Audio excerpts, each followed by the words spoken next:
Vamos lá, terceira série do ensino médio. Mais uma aula de educação física. Eu, professora Juliana, com aulas diferentes. Porque se não for para inventar, não é a professora Juliana, né?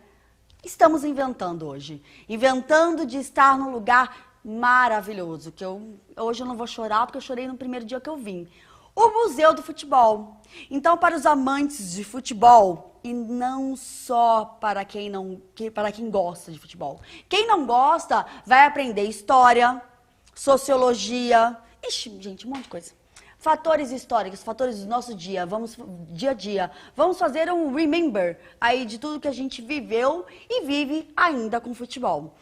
Aqui no Museu do Futebol, nós vamos trabalhar, nós vamos visitar algumas salas apenas, porque são muitos ambientes legais. Mas eu deixo aqui o meu convite para que todos possam vir um dia com calma e passar de sala em sala. Para os professores aí de plantão, a habilidade da aula de hoje: construir argumentos à importância sobre o lazer, identificar e reconhecer as dificuldades, facilidades para acesso ao lazer. Então é isso, nós vamos trabalhar o futebol não como um evento esportivo apenas, como profissional, e sim como uma opção de lazer, porque se a gente parar para analisar, é muito mais vivido como um lazer do que como uma profissão. Existem mais pessoas curtindo o futebol de maneira prazerosa ali como um lazer do que trabalhando profissionalmente nele. Então é nesse foco que a gente vai trabalhar os objetivos da aula. Compreender o futebol como lazer em seus diversos aspectos, identificar ao longo da história a evolução do futebol como lazer. Mas eu, professora Juliana, sou sabida no futebol. Sou. Quer discutir futebol comigo? Vamos. Mas, para falar de história, eu vou dar uma fugida. Mas aí onde surge a ideia, né? Por que não trazer alguém que vivencia esse museu diariamente?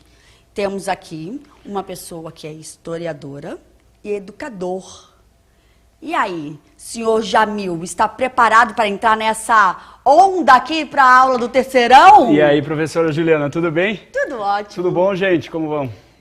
Presta atenção, terceirão na área. A gente tem que tomar muito cuidado, que eu já trabalhei com eles, que pode ser assunto de Enem futuro, aí eles vão trabalhar, eles vão ter essa vivência, e é importante a gente frisar alguns aspectos importantes que a gente pensa apenas no jogo, nas 4 linhas, mas tem muita coisa além disso? Tem muita coisa, professora, e eles que estão se preparando para fazer o Enem, para prestar vestibular, aqui na Sala das Origens do Museu do Futebol, a gente pode falar sobre muitas dessas coisas, sobre história, sociologia, sobre política. Eita, a gente vai passar e conversar sobre muito disso agora. Aula arrasante e sensacional. Eu invento até palavras. Não, foi boa essa palavra. Inventar palavras é com a gente aqui no Brasil também. O futebol tem tudo a ver com isso. E você viu? Tô ligada. Tá no sangue o futebol. Tá no sangue. Mas vamos começar do princípio. Vamos lá. Museu do Futebol. O que é isso aqui? Coisa mais linda, né? Vamos falar a verdade? A gente está aqui no Museu do Futebol. O Museu do Futebol, para quem não sabe, fica dentro do estádio do Pacaembu, o estádio municipal Paulo Machado de Carvalho. Fica aqui no bairro do Pacaembu. E a gente está agora, nesse exato momento, justamente embaixo da arquibancada amarela do estádio. Então, gente, exercício. Entra lá na internet, procura o estádio do Pacaembu, vocês vão ver a arquibancada amarela e a gente está embaixo dela agora. O museu é todo construído debaixo das arquibancadas do estádio. Gente, o teto é concreto. Isso é muito legal, né? A gente imaginar... Eu tenho uma dúvida. Diga-me. Dia de jogo, você escuta o barulho aqui da torcida? Olha, dia de jogo o museu fica fechado. Mas, com certeza, se fosse jogo então do Corinthians, então, aqui a torcida pula bastante, grita, daria pra ver tudo mexendo aqui. Vou embora. Gente, não vou trabalhar mais nessa aula, vou embora. Você me expulsou dessa aula. Não, imagina. Eu sou aberta a todo mundo, mas deixa quieto. Eu falo do Corinthians, mas na verdade o estádio do Pacaembu, ele foi casa, foi lar de todos os times da cidade de São Paulo. Então vai ter jogo do Santos, vai ter jogo, não só da cidade de São Paulo, do estado, né? Vai ter jogo do Santos, vai ter jogo do Palmeiras, do São Paulo, do Corinthians. É um estádio importantíssimo da cidade, é um monumento da cidade de São Paulo e foi construído em 1940. Então olha quanta história esse estádio já passou. E, pô, por isso que é justo que a gente construa um museu bem debaixo desse estádio, cheio de história, para contar ainda mais história. E sabe o que eu acho legal? Eu já ouvi relatos de pessoas que não gostam de futebol e que vieram no museu e se encantaram. Porque, gente, é o que eu falei pra vocês, terceira série do ensino médio, a gente tem que ir além. Né? A gente tem que ir com visão a outro lugar além. Futebol não é 4 linhas, um retângulo. Tem muito mais. Aliás, você falou, passa uma história ao entorno do futebol. Muito, muito legal. Aqui nessa sala especificamente, a gente consegue trabalhar temas atuais como racismo, preconceito contra mulheres, preconceito contra pessoas negras. Aqui a gente usa o futebol para falar sobre tudo isso. Vamos falar um pouquinho? Não, mas calma aí, Jamil, eu não estou entendendo. A gente está vendo quadros antigos. E você está falando de racismo, de tanta coisa aí que é do passado, não é do presente. Pois é, mas o futebol continua existindo, né? E infelizmente ainda tem racismo, ainda né? O racismo e ainda preconceito existem. Então a gente pode pegar algo do passado para conversar sobre o que está acontecendo agora, nesse momento. Queria tanto falar que isso ficou lá no passado. Não, infelizmente ainda não, mas quem sabe, né? Nós construímos o nosso futuro, então nós vamos construir diferente. Pensem nisso. Exato. Filosofando. Que isso, é filosofia também, né? Então vamos lá. Vamos. É legal essa questão do estádio do Pacaembu. A gente tem muitos alunos do interior, muitos alunos mesmo. Tem aluno de Adamantina, lá quase Mato Grosso do Sul. E esse estádio, o Pacaembu, além de ser na cidade, né, no bairro Pacaembu, foi construído perto de uma praça chamada Charles Miller. Muito legal a gente falar sobre o estádio e como era a nossa cidade antes do estádio ser construído. Aqui, o bairro do Pacaembu, se você vier para São Paulo hoje, você vai ver que é um bairro relativamente na região central, é o centro expandido da cidade. Uma região nobre, inclusive. Quando o estádio foi construído, aqui era o fim da cidade de São Paulo. Praticamente não existia mais cidade além daqui. Olha só, e hoje é no centro, né? Hoje estamos no meio. No meio da cidade. E aí? O estádio do Pacaembu fez parte de uma política de desenvolvimento da cidade. Então, vamos construir algo no que antes era a periferia da cidade para a cidade crescer. O estádio do Pacaembu vem e trouxe todo mundo ao redor dele. O estádio hoje ele é construído numa praça. Vocês vão ver também, é só acessar aí na internet, procurar. O estádio é construído numa praça. O nome dessa praça tem tudo a ver com futebol, claro, né? Não tem como ser diferente. O nome da praça que o estádio é construído é Praça Charles Miller. Já ouviram falar desse nome? Ah, já, eles são sabidos. Conhece, futebol, né? Gente, sabe lá que os primórdios. Conhece. Né? Há controvérsias, mas o que a gente sabe é que o Charles Miller teve um papel importante no nosso futebol atual. Pode ter sido o primeiro, pode não ter sido o primeiro, mas o que mais importa ele é conhecido como o pai do futebol brasileiro. Ele que trouxe uma bola, trouxe um livro de regras. Sabe o que eu lembrei agora? Diga, Eu comecei a dar risada do nada. Tipo, ele levou a fama. Se foi o Joaquim da esquina, é Charles Miller. Mas além de não só trazer a bola e o livro, ele ensinou os parceiros, ensinou os amigos como que joga futebol. Então acho que por isso que ele levou essa fama também, né? Porque ele falou, bola é minha, a regra é minha e mas assim se joga. O jogo. E ele ganhou. Primeiro campeonato paulista que teve, o time dele foi campeão, olha só. Porque a regra é clara, a bola é minha, eu tenho que ganhar. Exatamente. Lógico. Imagina, deve ter ganho. Ganhou, mas ganhou no primeiro campeonato paulista. Charles Miller, então, cidadão brasileiro, nasceu no Brasil. Os pais dele eram britânicos, por isso esse nome, Charles Miller. Tá. Mas ele nasceu aqui em São Paulo. Quando ele chega na infância, começa a estudar, ele é mandado lá para a Inglaterra para estudar. Isso era hábito, né? Na época era hábito de quem tinha um pouquinho mais de dinheiro estudar fora? Eu imagino que sim, né? Tá. Mandar para o país da origem dos pais para estudar.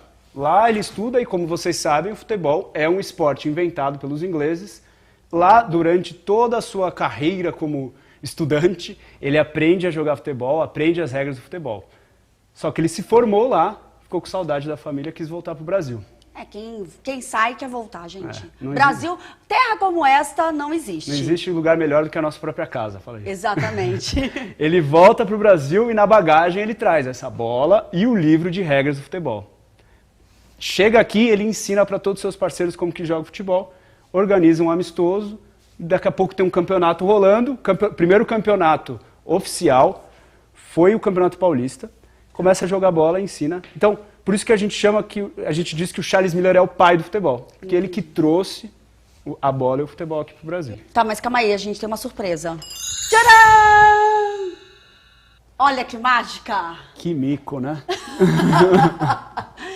Gente, nada na vida é mico, tudo é vivência. Estamos aqui para aproveitar. Tudo pela educação, né? Tudo pela educação e Tudo tudo pela para ver educação. vocês aí com mais conhecimento e mais sabidos. Por que a gente tá vestido assim? O que tá acontecendo? Então, ó, eu já tô com calor com essa luva aqui, meu pai do céu. E é justamente sobre calor e sobre vestimentas que a gente vai conversar. A gente se vestiu dessa maneira, dessa forma, para mostrar para vocês como as pessoas que iam ao estádio de futebol se vestiam. E lembra lá no começo que eu falei que inventar a palavra é coisa que a gente fazia aqui no Brasil? E que eu gosto muito. E tem a ver com futebol? É. Eu vou contar agora uma história para vocês de como o brasileiro inventou uma palavra que já existia, tudo bem, mas colocou essa palavra para usar no futebol. E tem tudo a ver com essa vestimenta que a gente tá. E você vai aprontar comigo. Claro, óbvio, né? Tipo, tô vestido assim. já fez isso? É. Ou melhor foi assim, Ju, você se importa em usar uns... Imagina, pra quem já são... Mal hoje- sabia eu que eu também estaria então, nisso. mas aí a pegadinha foi ao contrário, né? Mas aí eu já dancei street dance, já fiz yoga, pilates, meu filho. Então, não pode piorar, né? Daqui a pouco eu vou fazer você abrir espacate aqui. Não consigo. Ah! Gente, vamos lá. Vamos imaginar então que a gente está num estádio de futebol, nós somos da elite paulistana e a gente está assistindo a um jogo do nosso time. olha Arrumei só, a postura. Muito bem arrumado. Então imaginem que eu aqui estou de terno, aquele terno fechado até o final, a camisa e o terno que vem até aqui. A professora Juliana com um vestido longo, com as luvas compridas. Imagina que ela está com aquele chapéu gigantesco, muito calor, um vestido que vem também aqui, cobre todo o pescoço. Já morri. E a gente está aqui assistindo uma partida no verão paulistano, assistindo uma partida do nosso time de coração. Sim. Primeiro tempo. É melhor não falar quem. Não, ainda não tinham os nossos times que a gente torce. Não vamos pensar nesses. Sai um gol do nosso time. O que a gente faz? Gol! Como que a gente comemora? Comemora. Mas elegantemente, né? Elegantemente, agradece. A professora já tá... Toca aqui. Mas a professora de educação física sabe que quando a gente faz movimentos, a gente começa o quê? Transpirar. Transpirar. E ainda mais no calor, com uma roupa classuda, social, transpira mais ainda, né? Exatamente, a frequência cardíaca aumenta. Exatamente. E aí eu, como bom cavalheiro, trouxe aqui um adereço para emprestar para a dama se enxugar, por favor. Então, por favor, se enxugue. Muito obrigado. Coloco o meu lenço no bolso, já um pouco cheio de suor, Não faz nada. mas não tanto. E o jogo continua. Nosso time agora tem um pênalti contra o nosso time. Meu Deus, vou morrer. Como que a gente fica? Ai. Nervoso, tenso. O que acontece quando a gente está nervoso e tenso? Mais uma vez a gente transpira. Mais transpiração. De novo, eu sou muito educado, empresto o lenço. Muito obrigada, Professora senhor dama, a cavaleiro. professora Juliana se seca, devolve. Agora o lenço já está O lenço vai cair, encharcado de suor. Encharcado. Certo? Já está cheio de suor. Ai, nossa. Eu devolvo o lenço Mas tá cheiroso. para a professora. Está cheirosíssimo. Professora Juliana. E fala assim, olha, está muito encharcado. Se eu colocar no bolso, vai molhar. Seca esse pano para mim. Como que você faz para secar? É assim que se seca um pano? Como que seca um pano? É assim também? Eu tenho um jeito diferente de secar um pano. Gente, assim, ó, já tô lá na bandeira, já toma. Eu tirei a camisa e já tô rodando, meu filho. Gente, um jeito de secar um pano, vocês que lavam louça, pelo visto a professora não lava tanta louça. Brincadeira. Você dá uma roupa, menino. A roupa. É a gente, ó, fazer aqui, ó, fazer esse movimento. Eu quis secar com o vento. Faz pra mim esse movimento, professora. Tá bom, volta. Faz de conta que vocês não viram a professora rodando de vestido belo aqui, ó. Vai. Faz esse movimento. Como que chama esse movimento? Torcer. Torcer. Gente, imagina no estádio, bastante gente que está no estádio fazendo esse mesmo movimento de... Calma, eu tô imaginando eu torcendo e alguém aqui cabeça aqui embaixo de mim. O Professora que vai lá. acontece? No máximo ia pedir desculpa, perdão, senhor. Muito finamente. É. Desculpa aí, mas é meu suor. que, Todo mundo tipo, no estádio, torcendo o lenço. Os jornalistas, muito sagazes na época, viam as pessoas nas arquibancadas dos estádios fazendo o quê? Torcendo o Fazendo o quê? lencinho. Fazendo o quê? Torcendo. Torcendo. Chamou essas pessoas que frequentavam o estádio de... Torcida. Torcedores. Torcedores, exatamente. Isso é o brasileiro já começando a colocar um pouquinho do nosso jeito brasileiro, da nossa cultura, do nosso caráter brasileiro dentro do futebol. Adorei. Chamamos as pessoas que vão ao estádio de torcedores. Eu sou uma torcedora de pano. Por Mas quê? na verdade eu pego e assim. Gente, se a gente procurar outros países da língua, que usam a língua portuguesa, eles não chamam quem vai ao estádio de torcedores. Isso é coisa nossa, do brasileiro. Chama como? Mas em Portugal são os adeptos. Você é chique, hein, bem? Sou, você viu? Adeptos. Então tá bom. Gente, só para falar assim, como o futebol ele abrange tudo. Como o brasileiro começa aqui nessa época, logo que o futebol chega, a se apropriar um pouco mais do jogo, se envolver mais com o jogo. Depois, com o tempo, aí sim houve a liberação dos jogadores negros, porém, só na década de 80 que as mulheres começaram a jogar. Só no final da década de 70, na verdade, que as mulheres puderam jogar futebol. É triste isso, mas iremos dar conta de recuperar esse tempo aí que a gente ficou sem o futebol, com muita habilidade, muita destreza. Exato. E muita elegância, porque Também. o futebol feminino eu acho muito elegante, É mesmo? né? Mas vamos começar a relembrar etapas do futebol? Bora? Bora lá. Muito bem.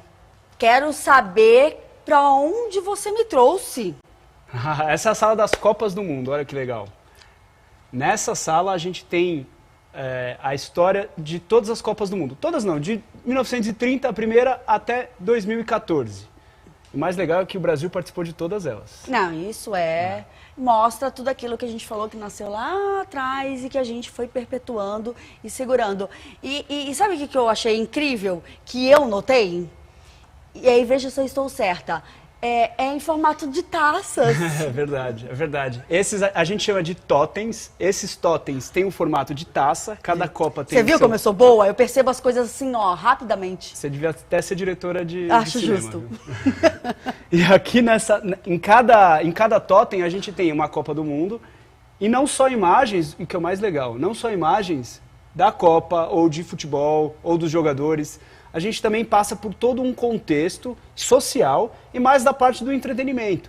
Então vai ter também uma imagem de uma novela da época, de um filme, de uma banda, de um cantor. Muito legal, né? Isso é legal e aí a gente fala mais a respeito da situação de lazer, né? Que engloba toda essa questão, o futebol está aqui, mas ao entorno dele, a gente tem várias situações que fazem parte desse grande lazer nacional. Verdade. Além da gente ter as opções de música, de filme e de teatro, aqui a gente também aparece o futebol como forma de lazer, exato. E a gente tá na frente do totem da Copa de 1970, no México. Quando o Brasil ganhou, foi tricampeão, com aquela seleção fantástica, não é? E aqui, por que a gente está aqui exatamente nessa parte da sala? A Copa de 70 foi a primeira Copa transmitida ao vivo para o mundo inteiro. Inclusive aqui no Brasil foi a primeira vez que transmitiu um jogo de futebol de fora. A primeira Copa do Mundo foi transmitida ao vivo e a cores. Apesar de que aqui no Brasil as pessoas não tinham ainda TV a cores, mas a transmissão veio colorida. Isso que eu te pergunto agora, era preto e branco? Na verdade, as pessoas assistiam em preto e branco porque a gente não tinha o equipamento necessário para ter em cores. Sim, poucas famílias tinham, mas a transmissão já chegava colorida. E aqui o futebol já se vê como um outro fenômeno. Um fenômeno de entretenimento de massa. Então as pessoas começam cada vez mais a largar o futebol escutado no rádio. Tá. E agora acompanham pela TV.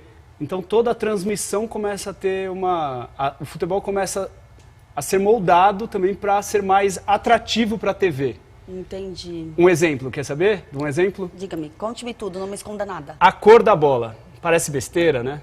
Mas aqui na Copa de 70, a bola ela é preta e branca. Os gomos preto e branco. Por quê? Para poder ficar melhor a visualização. Exato, para se enxergar melhor na transmissão de TV. E antes era um tom laranja, não era isso? E variava. Tinha aquela bola mais de couro antiga, meio marrom, amarronzada. Tinha bolas toda branca. Calma, Jamil, daqui a pouco você vai falar que a bola era feita de meia. Ah, tinha também, mas não no futebol Não na profissional, Copa, né? É, não na Mas Copa do pode, Mundo. a gente aceita, né? Isso é muito legal. Esse contexto histórico do ao redor do acontecimento da Copa. Porque a gente sabe que junto às Copas, o Brasil, principalmente, se mobiliza de uma tal maneira e que parece que até os problemas acabam. Tipo, eu tô triste, tô chateada, mas vai ter a Copa, então acabou meu problema. Mas me diz, me conta. Qual é a Copa que você gosta mais? Assim, que você olha aqui dessas taças, qual é a que você mais se identifica, que você acha mais fenomenal? A que eu mais gosto, que não assisti essa Copa, deixando bem claro. Ai, mas quase que eu peguei! É a que eu mais gosto, da Copa de 1970. Tá. Porque era um time fantástico do Brasil, tinha 4, 5 camisas 10, era um time só de craque, que o Brasil reinventou um jeito de jogar futebol.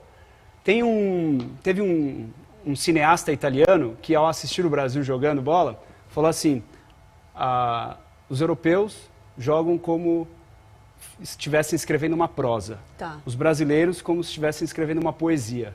Então é um futebol poético, livre, aberto. Futebol artístico, olha só que legal. E quando a gente fala de futebol arte... Vem dessa época. É aqui. O futebol arte está aqui. Um futebol expressivo, um futebol cheio de nuances, um futebol individual, mas coletivo ao mesmo tempo, né? Tá. De valores individuais, mas com uma coletividade imensa. E que passou o carro em cima de todo mundo. Atropelou. Foi o tri, né? Esse foi o tri. Foi o tri. E ganhou a tão sonhada taça Jules Rimet. Pra mim, o que eu sinto muito foi a Copa que ficou muito gravado E você? na minha cabeça. Ah, então não foi a Copa. Mas, sim, foi a Copa, ficou gravada na minha cabeça, mas como uma grande injustiça, né? Que todo mundo fala da Copa de 82. A Copa de... Que foi o ano que eu nasci, entreguei. Olha, entregou. Eu fixei muito que tudo que eu leio, tudo que eu assisto, fala que foi uma grande injustiça, né? O Brasil não ter conquistado essa Copa. É verdade.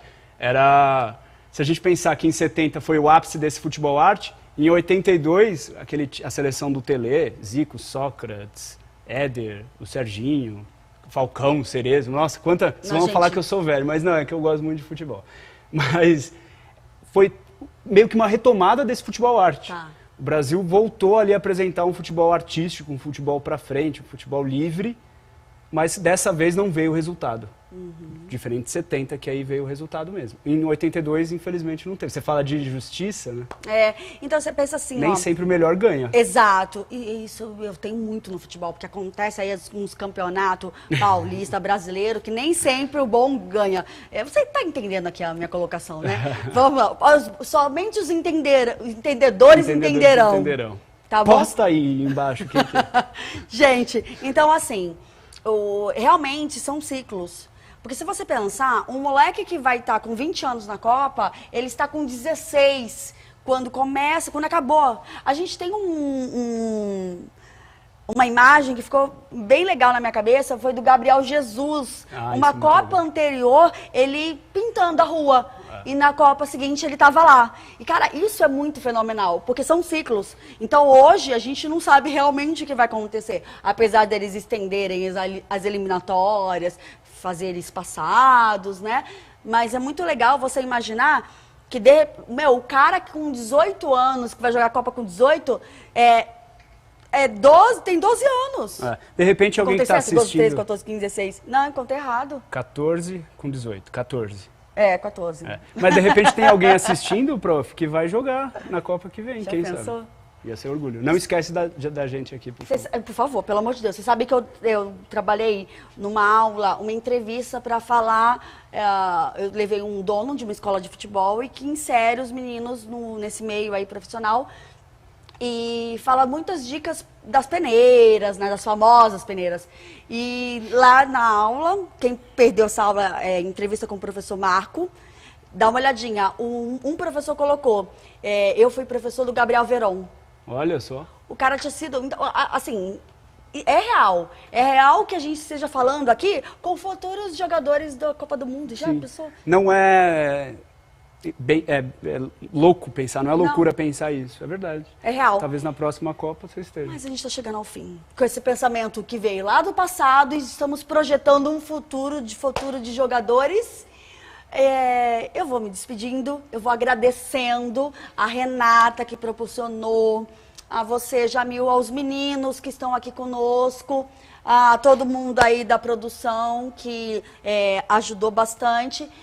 E muito obrigada por enriquecer, porque eu não conseguiria falar metade do que ele falou, tá bom, gente? Deixa aqui, minha deixa, fica aqui. Foi essencial a sua aula. Ah, que isso, professora, muito obrigado. Eu agradeço a oportunidade de falar com vocês aí em casa. Eu sei que agora talvez possa ser um momento difícil de visitar o museu, mas fica o convite. O museu é aberto para todos, o museu ele abraça todo mundo, é um convite que fica para vocês visitarem e conhecerem de perto toda essa história que a gente tem para contar. Isso foi só um pouquinho do que a gente podia contar. Muito obrigado, professora, obrigado pessoal da produção. E é isso, obrigado vocês aí de casa e... Tamo junto. Tamo junto, venham visitar o museu. Tchau, galera!